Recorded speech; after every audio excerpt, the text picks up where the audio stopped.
Capturing with Wireshark. Wireshark has some amazing options for capturing data, and sometimes we're not going to take advantage of those features unless we know that they exist. In this video, we're going to take a look at some of those options and how to use them. Let's begin. Have you ever been to a rodeo? I remember going to a rodeo once, and the rodeo clown in the center of the arena was looking in the dirt for something, and the announcer said, "Hey, what are you looking for?" And the clown said, "I lost $1 and I'm looking for it." And the announcer says, "Where did you lose it?" He said, "Back in the stables." And the announcer says, "Well, why in the heck are you looking out here in the arena if you lost it back in the stables?" And the clown said, "It's simple. It's because the light's a lot better out here." So in our network with Wireshark, if this user right here is going out to the internet and is having significant latency or delay or other problems, we probably don't want to start capturing right here on this segment because we're not going to capture the data. We need to make sure we understand what our options are to control the capture, to make sure we are looking in the right place for the traffic that we need to analyze. So what do we have as options regarding collecting the data that we're going to go ahead and analyze? Somebody once said location is a big factor in real estate, and I do believe that happens to be true. In Wireshark, location is also very important. If we are trying to find out what's going on for this customer right here, we could just install Wireshark right on that computer and start capturing the data. The packets that go in or out of that interface, we could simply capture that so we could look at it. That is not, however, our only option is to capture data right here on this computer. We could also do port mirroring. Now it's called different terms with different vendors, but effectively what we could do is if this port is gig 0/2, for example, that this customer is connected to, we could take our Wireshark machine. I'll go ahead and put a big W there. Wireshark. We could take our Wireshark computer, which could be the Macintosh, the Linux, the Windows, some computer running Wireshark, and let's say we plug it into port gig 0/24 right there. So the customer's on gig 02, we're on gig 0/24, and all we do is we tell the switch, "Hey, dear Mr. Switch, please send me a copy of all the frames, all the data that you see either going out of, that's egress, or into, that's ingress, regarding gig 0/2, and mirror that or copy it over to gig 0/24. Then we can have Wireshark just sitting there collecting that data and analyzing it. So we don't have to run any kind of collection software on this PC. We can do it on a switch that supports this port mirroring function. Now, in many environments, perhaps you're not authorized at the switch to go ahead and start changing the configuration. Or maybe you have a switch that doesn't support that mirroring function. What else can we do? We can also use something called a tap. Here's an example of very fun Ethernet tap. It's got 4 connectors on it. It comes as a kit, and you can actually buy this kit for like under $20 and put it together yourself. You can also buy it assembled if you want to as well. But here is effectively how it works. We take the client connection. This is the network interface card, and this is gig 0/2, for example. We take the cable from the NIC and we put it, for example, in J2. We take the cable from the switch, we put it into connection J1, which is right here. So effectively, this tap is sitting in the middle, physically, between the PC and the actual switch. Any traffic that goes through this tap can also be seen by any devices that are plugged into here. So we'll put a big W on them for Wireshark, and now this Wireshark machine plugged into either J4, which is right here, or J3, can now effectively eavesdrop on everything that's happening, and as a result, Wireshark can start to collect all that data into a new capture. Now, taps are going to vary in expense and functionality. For example, I believe the maximum throughput on this is 100 megabits per second. So what happens if you put it in line with a customer who's currently at gigabit? Hopefully, auto negotiation is on at the switch and at the network interface card, and they can both negotiate down to 100 megabits per second. There are more expensive and more elaborate taps that can go greater speeds, but of course, they're going to cost more as well. Another option that we have are captures that are created by other devices or other software. For example, if somebody has an intrusion prevention system in their network, it's very likely that system has the ability to capture packets. Most firewalls have the ability to capture packets, and Wireshark has the ability to read most of those types of captures natively. So you can just open up the file with Wireshark and you're off to the races. What I'd like to do with you right now is take just a moment to give you an example of setting up port mirroring on a switch. And for this example, let's say the customer is at gig 0/2. We have the Wireshark PC that's plugged into gig 0/24. And for this demonstration, I'm going to be using a Cisco 3560 multi-layer switch. And I'll walk you through those commands to mirror all the data in and out of gig 0/2 over to gig 0/24. So on the switch, it's pretty straightforward. We're going to go into configuration mode with config T, and we're going to say monitor session 1. We're starting a new port mirroring session.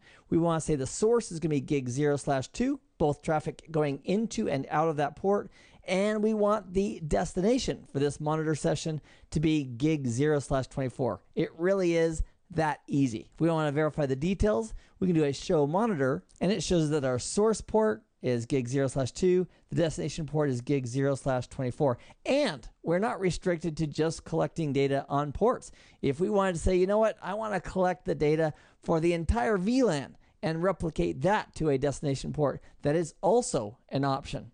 When we have local port mirroring, for example, we're doing gig 0/2 and we're sending it off to gig 0/24 on a local device. In Cisco, they call that span, switched port analyzer, a local span. And if we have more than one switch involved where we're capturing data on switch 1 and we're replicating that over to switch 2 and then copying out to the destination port here, that's called remote span.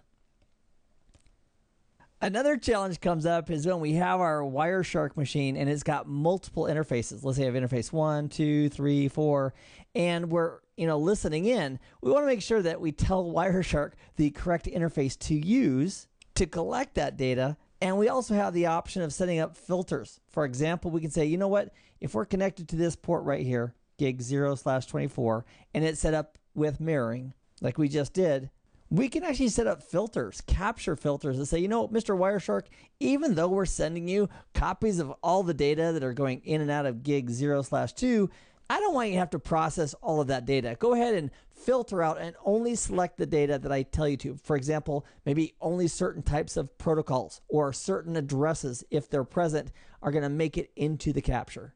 Another really important thing to work with inside of Wireshark are files. Now you might be saying, well, Keith, of course Wireshark has capture files. It sees the data, it collects it, puts it into a trace. They call these traces capture files. What's the big deal?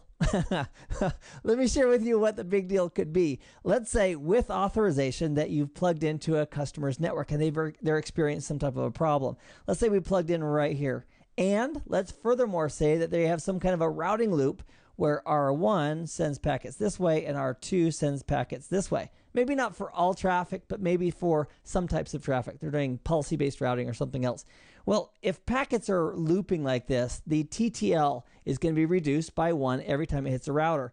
So when the packet goes in, it might go back and forth a couple hundred times before one of those routers finally kills it. And if a PC is sending in thousands of packets, and each of them are looping hundreds of times, that's a lot of traffic. And if it just goes on and on and on, it's very possible that Wireshark, without giving some controls, could fill up your whole hard drive. And that would not be a good idea.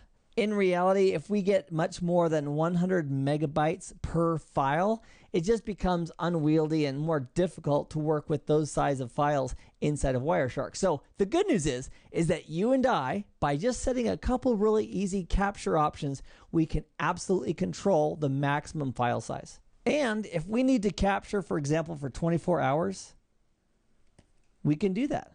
Or if we need to say, you know what, I just want to do a rotating capture. I want to capture the last 5 or 6 hours of data, but just beyond that, I just want to do first in, first out. We can do that as well. Let me share with you how we can control those capture options right now.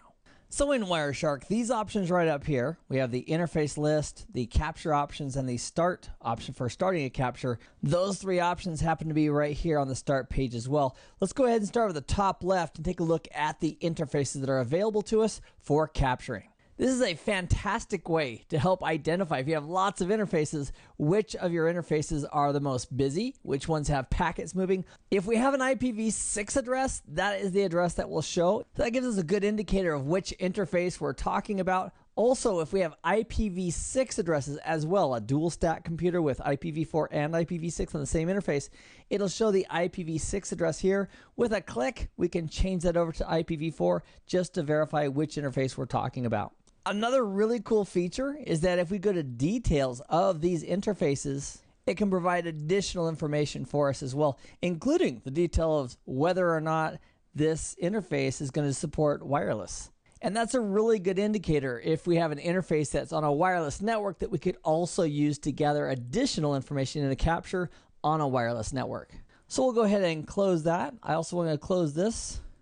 The next icon is our capture options. Now with our capture options, if we wanted to, we could capture on multiple interfaces at the same time. In this example though, let's go ahead and choose this interface right here to go ahead and capture on. And let's say, for example, we wanted to collect data for quite a period of time. However, we wanted to make sure that a capture file never got larger than 100 megabytes. How would we do that? The answer is we're going to go ahead and use multiple files. We're going to click this option here, say I want to use multiple files, and we can go ahead and browse for where we want to put those files. I'm going to go ahead and browse to a special folder I created just for keeping multiple capture files. And let's call this, I'm going to call it multiple.pcap. NG. So that's the file names, the base of the file name that I want to use. We'll click on OK. We'll go back to our capture options. So put right here the file name I want to be using, and check this out. Let's say we wanted to make sure we never got past 100 megabytes. What we could do right here is simply say, okay, I want to create a new file every 100 megabytes, or let's even go down. Let's go to 10 megabytes. So once we hit 10 megabytes, it'll automatically create a new file for us. The first one will be multiple 1, then multiple 2, and multiple 3. And that will go on and on until we do something to stop that capture. We can also specify that, you know what, I want it to reach either 10 megabytes or every 30 seconds. Now this is just as an example. We have seconds, minutes, hours, or days.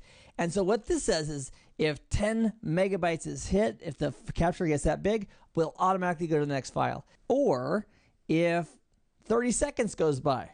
So whichever of those two hits first will cause a new file to be generated. If we wanted to specify that, okay, after 10 files, go ahead and stop the capture, we can use this option right here. Or we also have this really cool option called a ring buffer. Check this one out. With the ring buffer, we can say, you know what? I want to go ahead and save the last 3 files. And what that will do is every time we hit a new file, which is either 10 megabytes or 30 seconds, whichever comes first, and we get a new file, it will only keep the last 3 of those captures.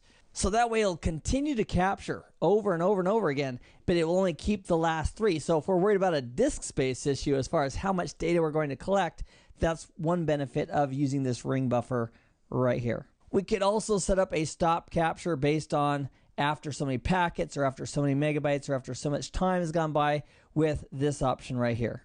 I'd also like to have you take a look at that multiple files folder, which is right here. Wireshark captures multiple files. There's no files there. What we would expect to happen is after we start this capture, once we get at least 3 capture files, that's the maximum that would be in the file system. The new ones would be placed in and the old ones would be taken out, again, for the purpose of not burning up too much hard disk space. So let's go ahead and we'll start this capture. And there we have it. So because we set it for 30 seconds, if we go down here, we have the default profile running, which is fine. And I'm going to scroll these on the status bar all the way to the far right so we can see the detail here. And if you'll notice right here, it says multiple 00001. Now once we hit that 30-second mark, it's going to, or the 10 meg, whichever comes first, is going to convert over. It just did. So now it's on multiple 0002. If we want to generate some traffic and help that along its way, we can certainly do that. Let's go ahead and open up a browser, and let's go to YouTube. We'll go to Keith6783 real quick. And let's go ahead and play a video. All right, so now that's playing. We'll go ahead and put that, minimize that in the background. So currently we're on capture number 3, file number 3. And once we hit the limits, either the time limit or the size limit, so what we would expect to see in the file system, let me bring that over live real quick, is in the file system, we're only going to keep the last 3. So when this goes to multiple 00005, it will also delete 00002 because we said that we want to only keep the last three. And there we have it. So because I don't have any automatic stops in place, let's go ahead and manually stop this by using our icon on the toolbar. And now we've got the last three files. So if we wanted to open up, for example, multiple 00005, we can now go through that and analyze the details inside of this capture. If we wanted to change the profile, we could simply click on the profile in the toolbar or go to Edit and Configuration Profiles. Choose the profile we want to use, click OK. And then we have the benefit of using whatever profile we want to best view this data. So we could go ahead and scroll down through this, take a look, and look at this. We have a whole boatload of duplicate acknowledgments that Wireshark is reporting inside of this capture file. I'll put these three captures, by the way, 003, 4, and 5, all up in the Nugget Lab area, so you'll have access to them if you want to go through it. If this was a production network, I would absolutely want to dig in deeper and find out what the heck is going on. Is this normal as far as what normally should happen or does happen? And if it is, I would want to find out why these duplications are occurring. And we'll save some of that troubleshooting for another video together. Another cool video that we're going to make time for in a separate video is using remote interfaces. If we have Wireshark, we don't have to record just what's coming in our local interfaces. We can have Wireshark reach out across the network to another device who is capturing data and collect data remotely from that device. We'll also have a separate video just on setting up capture filters to control what makes it into the capture when Wireshark is currently capturing data. In this video, we've identified some options regarding location, where we're going to capture the data. If this computer right here is having the problem, it's a good idea to capture data when we're analyzing that problem as close to this device as possible, which would include a tap right here, running capture software on the computer itself, using mirroring of the port with the span that we did in the demonstration, or some other option that gives us the capture of the data really close to where it's occurring. We also took a look at options for collecting data inside of Wireshark, specifically what interfaces we can choose from and the type of files that we want to create. What's the maximum size of those files? Do we want to use multiple files? And what should trigger the creation of a new file? Is it the size of the file, or is it how many seconds or minutes or hours or days have gone by? We can set up all of those options inside of Wireshark. Regarding filters, we can control what Wireshark will include in its analysis, in its capture, by setting up a capture filter, and that is such a big topic, we're going to put it in its own nugget all by itself. Your homework assignment is really simple. Two basic things. Number one, I want you to continue practicing with Wireshark. Now, if you're locally running it on your computer and you can capture it there, that's great. If you have another option of one of these three, I'd like you to try that as well. If you have an option of using a tap, like this one or a more fancy one, if that's available to you, I would recommend trying it out and practicing with it. If you have a switch that supports port mirroring and you're allowed to make those configuration changes to that switch, I would recommend you try that as well. If you have other software or systems in your network that are capturing data, IP packets on a network, you may want to try to open that file with Wireshark. You'll be pleasantly surprised at how flexible Wireshark is about opening other products' capture files. I've had a great time. I'm glad you've joined me. I hope this has been informative for you, and I'd like to thank you for viewing.